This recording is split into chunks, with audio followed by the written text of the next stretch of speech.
mais um vídeo diretamente aqui do Data Center da Zap Telecom para vocês, provedores de internet, técnico, engenheiro, curiosos da área. Mais um vídeo trazendo aí uma aula com o Arley. Tudo bem, Arley? Fala, Thaleson. O Arleyzão aqui da Zap, uma maravilha, cara. Bem-vindo novamente aí pra gente discutir um pouquinho aí. Verdade, verdade. Hoje é um tema que eu confesso que não é muito minha praia, que não entendo muito. Sim. Então vou aproveitar a oportunidade para te fazer muitas perguntas.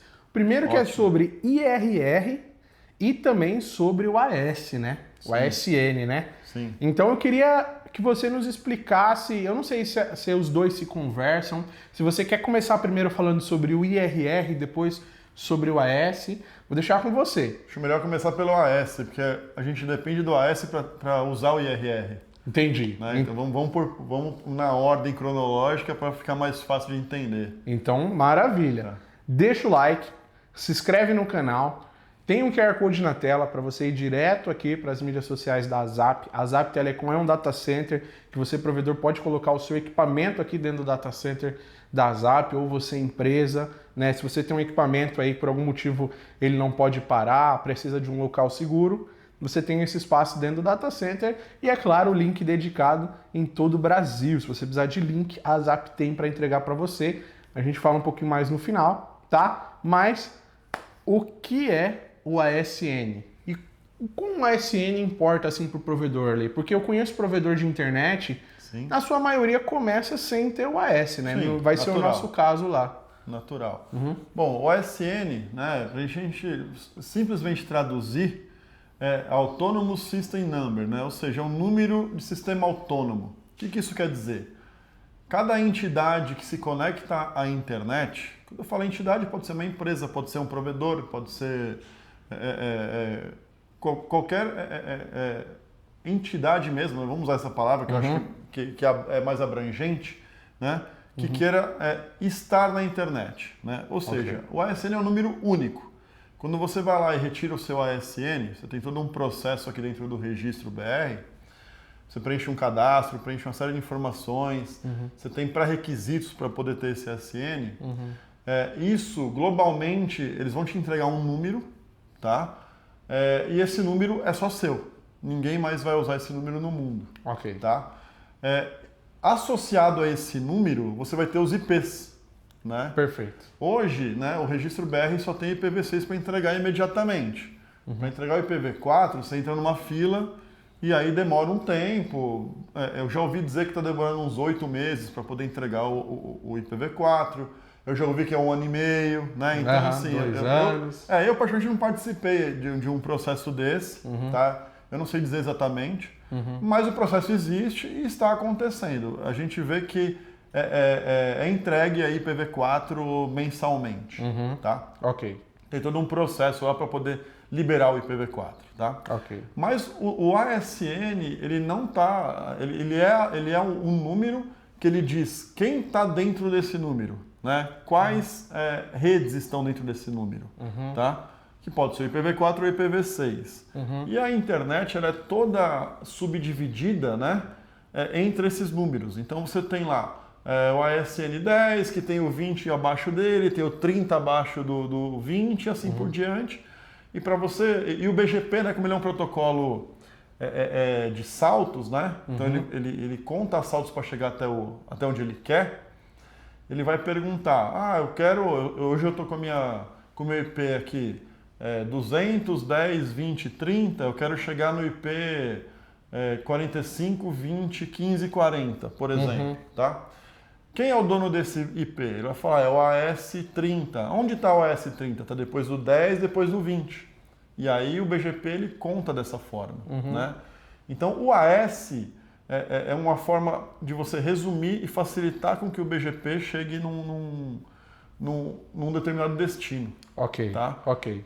Dentro do BGP existe uma tabela, né, de rotas, né, que você vai ter lá a rede e o caminho de AS para você chegar naquela rede. Né? Então, quanto menos saltos, mais perto. Você tem 2, 3, 4 operadores no seu BGP, ele vai chegar por esses 4 caminhos, você vai chegar nessa mesma rede. e ele vai ver qual pula menos, né? Qual tem menos saltos para chegar. E o BGP encara aquilo como mais próximo, tá?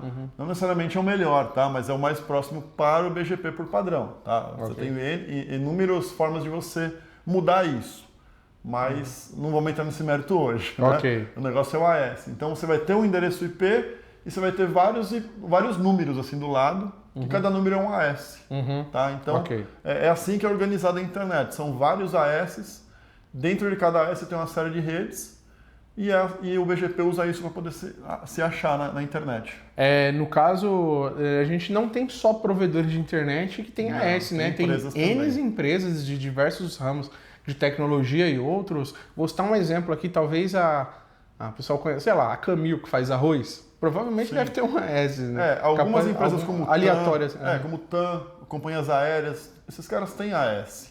Por quê? Basicamente, quem provê conteúdo, quem provê informação, é bom que tenha o AS. Por quê? Imagina o seguinte, você é uma empresa, você é uma Netflix, vamos falar assim, né? Você não tem AS, aí você vai ter de usar IP de um terceiro. Aí você acaba o contrato com aquela operadora, você vai fazer com outra, vai mudar todos os seus IPs. Cara, isso aí é uma doideira. Né? Agora, com a AS, não, o seu IP nunca vai mudar. Então, você pode mudar de operadora, você pode botar mais operadoras, pode botar redundância. Né? O cerne do ASN é redundância. Né? Se você ir lá na documentação no registro BR, que está tudo certinho, por que eu devo ter um AS? Para você poder ter redundância de rede. Porque aí você pode ter N operadoras, N conteúdos, N X, né? E aí você fala que a sua rede, para esse monte de upstream, a sua rede está atrás do seu AS. E aí se cai um, o outro continua funcionando e a vida segue. Entendi. Tá. Eu só consigo ter essas conexões se eu tiver um AS ou eu posso me beneficiar de um AS terceiro. No nosso caso, nós estamos começando lá em fibra. E fibra, por enquanto, nós vamos dar o processo do AS quando o provedor começar. Sim. Mas a gente vai ter o link de vocês, vamos ter outros links. A gente consegue se beneficiar de um AS terceiro? Sim. Por quê? Quando você usa um prefixo de um terceiro e não o seu, né? Você está usando o AS de um terceiro. Né? Porém, a lição de casa que eu costumo dizer, que é você fazer os contratos de interconexão, você está conectado com conteúdos, é problema do dono do AS. Então, se o dono do AS não faz a lição de casa, você não é beneficiado em nada. Agora, se ele faz, você automaticamente é beneficiado. Quando você adquirir seu AS, aí esse trabalho é seu. Tá. Né? Então, muitas vezes, quando a empresa ou o provedor ele adquire um AS, ele percebe que pode cair um pouco a qualidade do serviço dele. Né? Entendi. Porque ele vai depender de alguns serviços, né? Tipo um DNS reverso, alguma coisa nesse sentido, para começar a falar que aquele IP ele pertence àquela região. Um exemplo, tá? Há uns 5 anos atrás, quando começaram a migrar IPs da África para cá, teve esse trabalho. E alguns IPs da América Latina vieram para o Brasil. A gente acabava abrindo o Netflix, alguns provedores, aí abria com a tela do Netflix Argentina, por exemplo. Né? Por quê? Porque aquele cara veio migrado de uma outra região e essa região falava espanhol. Entendi. E aí, por consequência, ele tinha de começar a fazer esse trabalho de propagação do prefixo dele junto ao AS, mas aquele cara era aqui do Brasil e por padrão tinha de abrir o Brasil. Caramba, que legal. Exatamente. Então isso aconteceu bastante, há uns 5 anos atrás, mais ou menos. Hoje menos, porque como começou acabou os IPs, né? E começou a devolver IP que já estava em uso aqui no Brasil, então esse problema teoricamente não existe mais. Tá. Mas aconteceu bastante. Né? Caramba, e esse é um trabalho que você tem de fazer. É um trabalho constante. O PeeringDB é um lugar importante de você sempre cadastrar seu AS lá, botar seus pontos de conexão, botar seus prefixos, porque é onde a internet se conversa entre os técnicos, né? Então isso é importante também. Então a importância de eu ter uma AS é que eu posso fechar conexões diretas com o conteúdo, sem depender do terceiro saber se ele está fazendo isso certo. Então eu consigo fechar os BGPs ali direto com os conteúdos que que necessariamente interessa ali para o meu provedor de internet. Exatamente, também isso. Mas nota, o trabalho sempre vai ser seu, né? Você às vezes, como é que você contrata um link de internet, por exemplo, né? Eu vou ver o mais barato, é uma forma de você contratar. Eu vou ver o mais bem conectado, é outra forma de contratar. Eu vou ver o melhor custo-benefício entre conexão e preço, é uma forma de você fazer esse trabalho. Então, com o AS você consegue fazer isso, sem o AS não. Você vai contratar de uma empresa, vai ver o custo-benefício ou o que te interessa mais e vai depender dele fazer esse trabalho. Existe um mínimo hoje de infraestrutura para o cara dar entrada no AS, né? Porque ele tem que ter um carro adesivado, pelo menos, uma certa quantidade de clientes.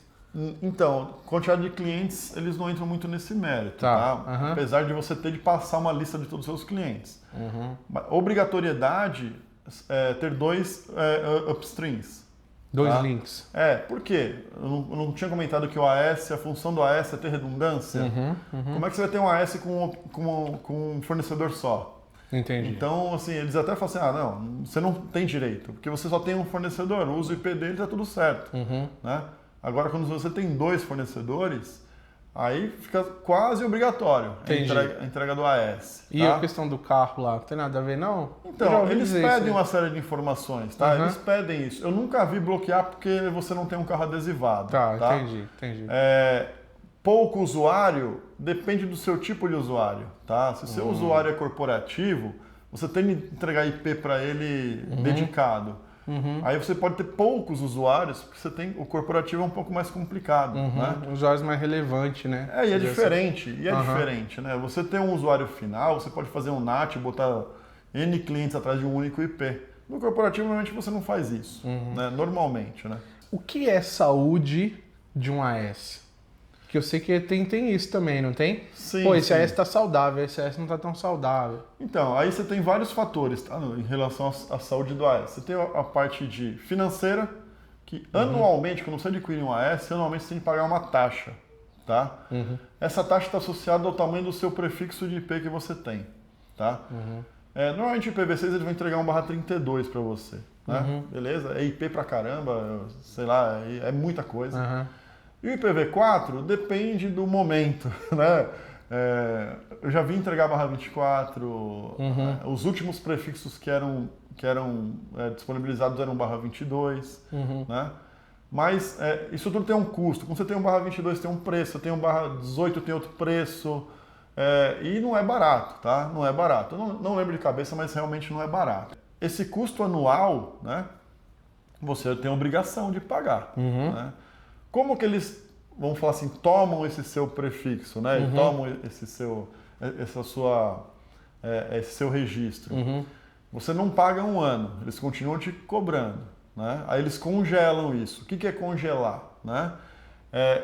Você para de fazer novas configurações dentro do ambiente deles, tá? Ou seja, eu não consigo designar mais prefixo para ninguém, né? Porque quando você tem um AS, você tem um prefixo, e você vende link para um corporativo, por exemplo, ou para um ISP, você tem de ir lá no registro BR e falar assim, agora esse pedaço do meu IP, quem está usando é tal empresa.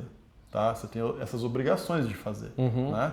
Para quê? Para saber quem que está usando aquilo, no caso de algum problema com justiça, você se protege, tem todo esse monte de detalhes. Né? E também em relação à organização. Tá? Quando você não paga, você para de fazer isso, você não tem mais esse direito de fazer. E para eles pegarem de volta, tem que passar mais um ano ainda, aí eles tiram esse IP da internet, aí passa mais um tempo, aí eles disponibilizam esse IP de novo para outras pessoas. Por isso que tem esse processo que demora bastante para você pegar o IPv4 hoje. Um AS saudável, você tem ele de acordo com a parte financeira, né? Ou seja, ele está financeiramente saudável, você tem ele tá tudo ok, você não precisa se preocupar com nada. E o AS saudável também você tem ele sempre divulgado na internet. Se você adquire o AS e você não tem, vamos supor que você adquiriu, você estava com as duas operadoras, estava tudo funcionando. No momento 2, você não tem mais nenhum operador e não está anunciando mais. O registro sabe, né, que você não está anunciando. Ele vai começar a te cobrar também.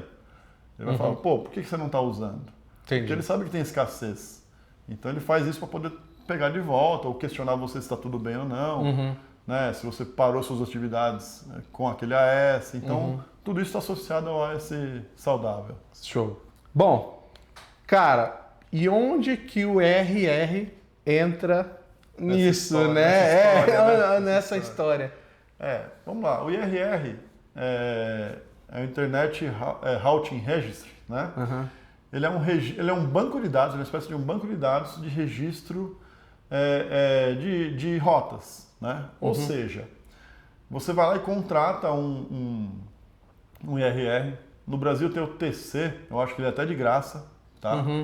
Funciona super bem, não tem porque ele é de graça, ele é ruim. Não, é a mesma coisa, tudo funciona bem.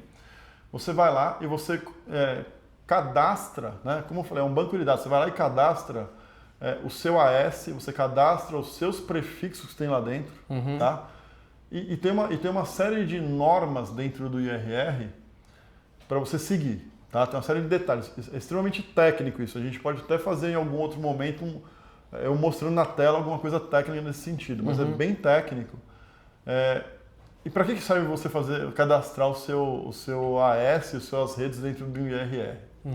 Um exemplo prático, hoje, né, isso já está em operação, é a Google, por exemplo. Quando você tem um CDN da Google, você não precisa ficar mais...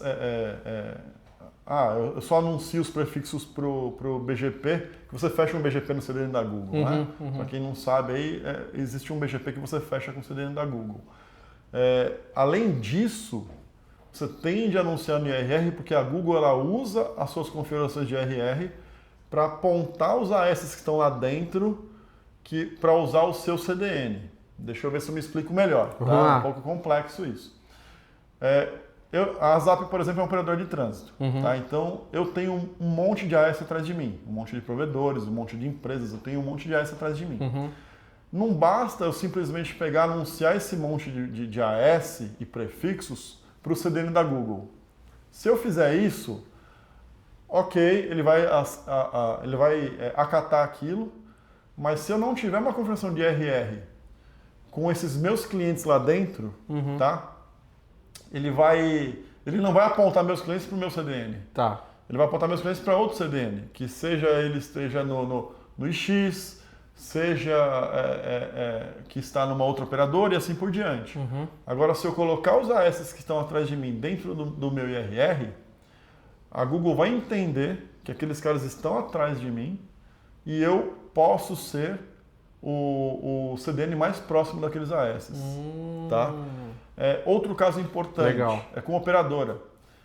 Qual que é o normal hoje os provedores que têm AS? Isso caso eles não tenham CDN internamente lá, né? Exatamente. Igual vocês aqui têm um CDN do Google, ok. Em vez dessa conexão ser para outro lugar, vai ser direto aqui com vocês. Por isso que eu falei que pode, porque de repente um AS que está atrás de mim já tem CDN e também já tem o IRR. Aí, para aquela rede, vai ser mais próximo àquele CDN. Né? Tem a inteligência da Google que ela vai ver qual é a rede mais próxima do CDN que ele está. Né? Então, outro caso importante, né, que talvez é o mais utilizado aí dentro da base de IRR, é quando você tem várias operadoras, né? Ou quando você tem operadoras, né? Vamos falar assim. O que é o padrão dos provedores quando eles têm um prefixo novo ou quando eles agregam um outro AS dentro da infraestrutura dele? Ele manda um e-mail para a operadora e fala assim, agora libera para mim, né, no seu filtro, você receber esses prefixos e esse AS. Isso é padrão, normal, todo mundo faz isso. Né? Com o IRR eu não preciso mais fazer isso. Né? Se entre você e a operadora vocês se falam pelo IRR, basta você ir no seu IRR e falar assim, a partir de agora, esse AS está atrás do meu, com esses prefixos. A operadora, né, essa base de IRR, você consegue conversar com ela via BGP. Né? Então aí você pega todos aí a operadora vai entender aquela configuração que você fez, aquele cadastro que você fez e automaticamente já libera isso para você. Então evita de ficar mandando e-mail, aí tem interação humana, porque alguém tem que ir lá e liberar no filtro, né? O erro humano pode acontecer, né? E normalmente isso demora 4 ou 5 dias. Pelo IRR, são horas. Cara, né? Porque normalmente corta a operadora... um caminho absurdo. Né? Exatamente. Nós aqui, por exemplo, a gente lê a base de IRR cada 4 horas. Então, se alguém for lá e falar assim, ó, a partir de agora, um cliente meu, ele tem um outro AS, ele vai ter que liberar, né? Se ele tiver IRR, a cada 4 horas eu vou ler aquilo e vou assim, ó, beleza, já tá liberado. Tá liberado. Aí a operadora acima de mim vai fazer a mesma coisa, então é super rápido. O IRR, para fazer esse registro, ele é gratuito? Ou ele também tem custo? Tem um gratuito no Brasil que chama TC. TC, tá? Mas tem outros no mundo que são pagos. Tá? A média de preço é em torno de 400, 500 dólares por ano. Né? Esse é melhor do que o TC, o nacional? Tecnicamente é a mesma coisa. É que ele é mais fácil de mexer do que o TC. Tá. Né? O TC você trabalha muito com e-mail, né? Que você manda um e-mail, tem uma padronização lá para você poder liberar ou não. Né? Os outros, alguns têm uns formulários que você entra via web mesmo, você cadastra mais rápido. Mas o funcionamento técnico é exatamente o mesmo, porque uma base fala com a outra. Né? Você tem vários bases de IRR no mundo e uma fala com a outra. Cara. Exatamente, porque eles se conversam justamente para ter essa padronização. Cara, um assunto, voltando até um pouco agora, falando do AS, tá? Sim. Que eu acho que vai ser importante a gente falar, que é sobre é claro, o AS é público, você pesquisa o AS de todo mundo, você consegue, exatamente. É fácil de achar. Não dá para enganar ninguém. Não dá para enganar ninguém, né? O seu registro, seu RG ali, né? Exatamente, é isso aí. Só que você tendo o seu AS também, você fica vulnerável a ataques, né, cara? Porque você tá visível ali para a internet, não é? Ou isso já é mais um mito? Porque tem... mito. No meu modo de ver, é óbvio que se você tiver um inimigo na internet, ele vai atacar aquele IP, ele sabe que é você. Né? Mas, assim, sinceramente, eu ignoro isso. Tá? Quando você tem AS, você tem aquelas preocupações que eu falei, né? Que você tem de ter umas preocupações que quando o AS era do outro, você não tinha. Né? Link redundante, proteção DDoS, exatamente, tudo né? isso. Então você tem que pensar, o mundo de hoje, a segurança é basicamente obrigatória. Né? Depende se você nunca sofreu ataque ou não. Né? Na verdade, com certeza você sofreu ataque, só que você não sentiu. E você sofre ataque, mas você não sente, com certeza. Porque a grande maioria dos ataques, eles são pequenos, eles são só uma tentativa de conexão. Isso não deixa de ser um ataque. Né? Ele tentar fazer a conexão telnet no seu IP. Isso é uma tentativa de ataque, mas não é bem sucedido. Por quê? Porque você não tem telnet no seu IP liberado. Né? Entendi. Agora, o DDoS aí é outros 500. Aí é uma chatice que tem hoje, principalmente nesse mundo do ISP. É uma baita chatice isso aí. Total. Né? Mas o ataque acontece o tempo todo. Tem um site lá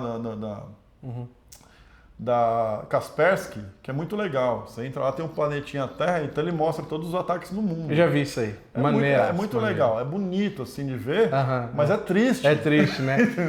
Coloca aí, Dimas, se você conseguir, coloca aí pra gente. Tá? É muito pedacinho triste, só. porque é legal. E você vê assim, da onde sai e para onde vão os ataques. Então você entende porque que todo mundo fala que os ataques saem do leste europeu, da Rússia. Exatamente. Loucura. É isso, porque você vê saindo de lá e vindo para cá, ou indo para os Estados Unidos, ou indo para outro lugar. Então, esses ataques podem ser ataques que você sofreu e não sentiu, né? Então pode ser ataque que você sentiu. Né? Entendi. Mas o DDoS é um que você sente imediatamente, que você vê que subiu o tráfego e começa a parar serviço. Né? Mas efetivamente não está te roubando nada, ele só está te tirando da internet. Por isso que é um ataque chato. É chato pra caramba, exatamente, né? Tem empresas especializadas, né? A gente tem um parceiro e hoje o link de vocês também já tem essa proteção também, Sim, né? Hoje, automaticamente, qualquer cliente nosso, se ele sofrer um ataque de até 10 GB, ele já está coberto, já está tranquilo, não tem um custo a mais. Tá? Por que a gente escolheu 10 GB? Né? Porque mais de 95% dos ataques não passam de 10 GB. Então, enfim, você vai ficar com esses 5% de gap, né? Porém, se precisar, nós temos nuvem de mitigação também, que daí protege fora do país, né? Esses 10 GB protegem aqui dentro, Então você nem vai sentir muito problema de latência, porque não vai mudar muito a latência. Entendi. Mas quando tem uma nuvem de mitigação e você transfere para fora, há uma alteração. A nossa nuvem também fica no Brasil, porém vai subir uns 2, 3 milissegundos. Tá, né? Mas não é fora do país. Tá? Não é fora do país. Falando um pouco já dessa questão também do link, né? Que hoje vocês também, além de ser um data center, seguro, com proteção, né? Física, virtual, vocês também oferecem link dedicado em todo o Brasil, certo? Exato. A gente atua no Brasil todo, com parceiros e em São Paulo com rede própria, Grande São Paulo. Né? Não o estado, mas o Grande São Paulo com rede própria. O restante a gente trabalha com parceiros e a gente atende vários quesitos, aí, seja LAN to LAN, seja trânsito. A gente entrega o que for melhor, né? Tem cliente que vem pedindo uma coisa, a gente acaba entregando outra, porque a gente mostra para ele que é melhor o outro produto do que aquele que ele queria inicialmente. Então tem várias formas de fazer aí a composição de link para o cliente. Né? Inclusive eu acho legal, por exemplo, que aqui em São Paulo, no Brasil, mas em São Paulo também é fácil, porque já tem a rede deles aqui, a malha própria, que se você tiver 1 giga, cara, em Carapicuíba, lá onde a gente mora, se você precisar usar só 500 megas lá, você ainda vai ter 500 megas. Então você pode tirar esse link em outro endereço sem nenhum custo a mais. Outro endereço que tem, é claro, outro POP, da Zap, e montar uma rede lá e usar os outros 500 megas em outro lugar, né? Pra gente é indiferente. Se tá dentro da nossa rede, pra gente é um pacote só. Que maravilha. Não importa onde você tira. Vou tirar um data center. Pode tirar, não tem problema nenhum. É flexibilidade demais nisso. Exatamente. É facilidade, a gente entende a questão. Porque às vezes subir um POP para o provedor é muito complicado. Porque depende de redundância, backbone, essa série de coisas. Eu uso o meu. Qual que é o problema? Tá aí, pronto, né? Exatamente, uso o meu. Pô, Ale, cara, obrigado. Queria agradecer esse tempo que você tirou para dar uma pincelada aí sobre a S, sobre RR. Antes mesmo da gente começar aqui esse vídeo, o Ale falou, só de RR tem uns 4 dias pra gente bater um papo. Então, se vocês querem, né, que ele se aprofunde mais nesse tema, comenta aí. Inclusive, ele vê todos os comentários que vocês comentam. Então, é interessantíssimo quando você comenta com a sua dúvida, cara. Pô, fala mais sobre RR, fala mais sobre o protocolo tal, sobre isso, sobre o AS. Comenta aí, que o Arley comenta aí também. O pessoal da Zap fica de olho aí na resposta de vocês. E, de repente, a gente pode até trazer um próximo vídeo com algum tema específico, né?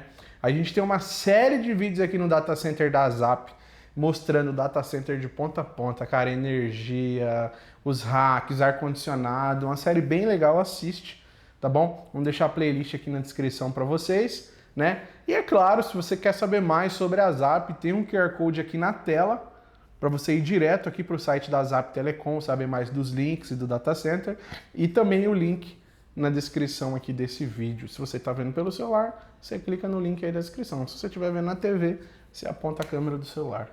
É isso aí, gente. Se tiver dúvida, pode perguntar que a gente tenta responder da melhor forma possível. E se houver necessidade, é o que você falou, a gente monta um vídeo para falar mais a respeito disso. Com certeza. A gente ainda vai falar sobre IPv6, né? Se aprofundar um pouquinho mais sobre IPv4 e IPv6, que também não tem a ver com a AS, né? Como o Arley falou. Não tem nada a ver uma coisa com a outra. O IP está dentro do AS. Né? O AS é o seu número mundial, independe do IP. Então a gente ainda vai trazer um vídeo se aprofundando mais sobre IPv4 e IPv6, o que tem ainda em IPv4, né? Como é que o IPv6... é o rei aí, tá dominando. O IPv4 vai acabar, né? O IPv4 vai acabar, eu ouço isso desde que eu tenho 18 anos, cara. Porra. Acho que não, né? Eu acho que nunca vai acabar. Próximo vídeo. Quer saber? Comenta aí, né, Arley? Arley, valeu, obrigado, viu? Obrigado pelo visita novamente. Um abraço aí para todo mundo da Zap. Se você quer saber mais o que a Zap tem para oferecer para vocês, o link dedicado com todos esses benefícios que o Arley falou. E é claro, se você é uma empresa, um provedor, tem um equipamento, cara, e você precisa colocar esse equipamento num lugar seguro, um lugar que não pode parar, você pode utilizar o espaço da Zap Telecom Data Center que eles construíram exclusivamente para isso, tá bom? É isso. Obrigado, gente. Deixa o like, se inscreve no canal e até o próximo vídeo.